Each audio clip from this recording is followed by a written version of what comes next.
Today in class, we are going to take a field trip to the Longhorn Museum, located in a small town in South Texas called Pleasanton. Pleasanton is part of Atascosa County along with Jourdanton, Poteet, Charlotte, and Lytle, Texas. The Longhorn Museum is a monument to South Texas history from the 1500s to the 20th century. The museum is full of memorabilia that was donated by residents and business owners in Atascosa County.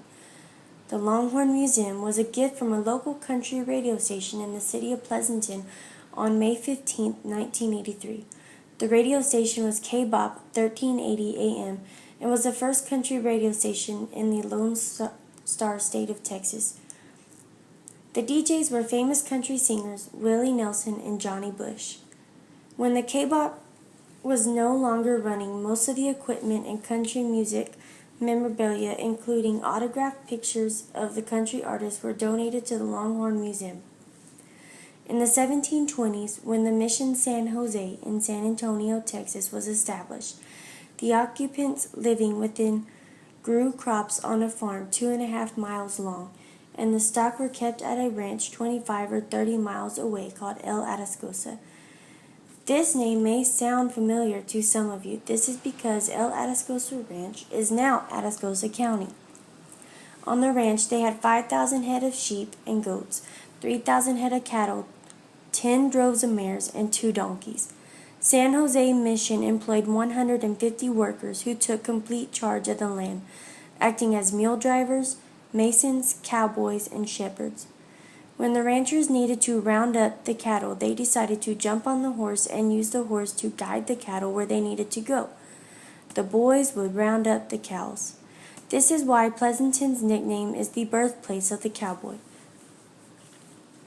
So in the coming years, cattle were all over Texas, and people up north paid a lot of money for cows. But because Texas had so much more cattle than any other state at the time, cowboys could afford to sell them for much cheaper than they were up north.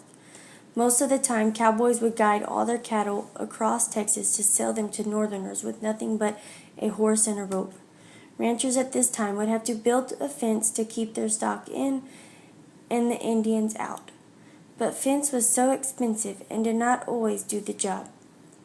Fences were built out of rocks or wood or split rail, and thankfully in the 1800s barbed wire was discovered up north and passed the idea to Texas. Barbed wire was a thin wire and had thorn-like points throughout the entire fence and kept Indians out and the stock in. You may have seen this around because many ranches in South Texas region still use barbed wire. Along with ranching and farming in South Texas, trail driving was becoming big in Atascosa County. This was used because many years cowboys would take their cattle up north on horse, and this would usually take months before they were back home, and this made for a lonely cowboy. Instead, a few cowboys would get together and go all at once, so they had somebody to talk to on the way. Soon, with the Industrial Revolution, trail drives came to a stop and they were done for fun. With the Industrial Revolution, railroads were put all over the state of Texas. In 1912, a railroad company received land in Atascosa County, and the railroad company put a track and train station in each town. The name of the train always changed. The first name was the San Antonio and Uvalde Gulf Railroad. Then it was the Missouri Pacific Gulf Coast Lines, and finally it was the Union Pacific. Throughout all the name changes, people began calling it the sausage, and sometimes you still hear people calling it by its nickname today. The Union Pacific donated a caboose to the Longhorn Museum so people can go and see what it was like to be inside a train in the 1900s. The sausage was a big help to the cowboys in the time. They would take the cattle into the town to the train station and load them up on the train. The railroad was a phenomenon to the South Texas. The cattle were shipped up north and sold much faster. The cowboys were able to make more money faster.